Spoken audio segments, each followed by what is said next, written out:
When my son was little, my wife got a call from his teacher. The teacher felt very concerned and wanted to schedule a parent-teacher conference immediately. Of course, we were also concerned, and we rushed to the school, terrified of what we might discover. We sat in the classroom's tiny kindergarten chairs, fitting our knees up around our ears, and waited. Finally, after exchanging agonizing pleasantries for what felt like hours, the teacher got to the point. Last week, we did a Father's Day project that I asked the kids what their dads did for a living. Your son told me my dad travels all the time. He's never home. While it's true that I did travel for business, it's not true that I was never home. Still, that's how my 6-year-old saw it, and perception is reality. That very same morning, I ran into my friend Alex and stopped to have a cup of coffee and catch up. After I introduced him to another friend as the most involved father I know, Alex told me a story similar to my experience, except this time it was his daughter Micah and her teacher who were concerned about how much time Alex spent at work. The funny thing is that Alex spends more time with his daughter than anyone I know, except maybe a retired or unemployed dad who is always home. When it's time for her to go to private school and then on to college, Micah will be happy her dad was busy building a successful business and earning enough money to pay for her tuition. Of course, I'm talking about parents like Alex who are smart, talented, successful, and educated and don't have issues or disabilities standing in their way.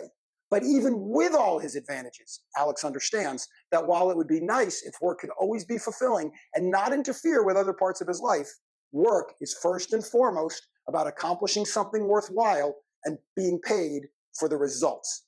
It's not a matter of work-life balance. It's a matter of doing what matters. Because work-life balance is hogwash. Want to spend more time with your family? Work less. Want to spend more money? Work harder. Or work smarter. Want both? That's simple too. Just figure out how to either earn more or desire less. Don't have enough time to work out? Get up earlier. Too tired to get up earlier? Go to bed earlier. Too busy to go to bed earlier? Well, turn off the TV or log off of social media. You see, it's simple, but it's not easy.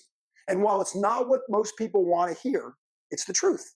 There's no balance. There's only deciding what's important to you and moving towards it.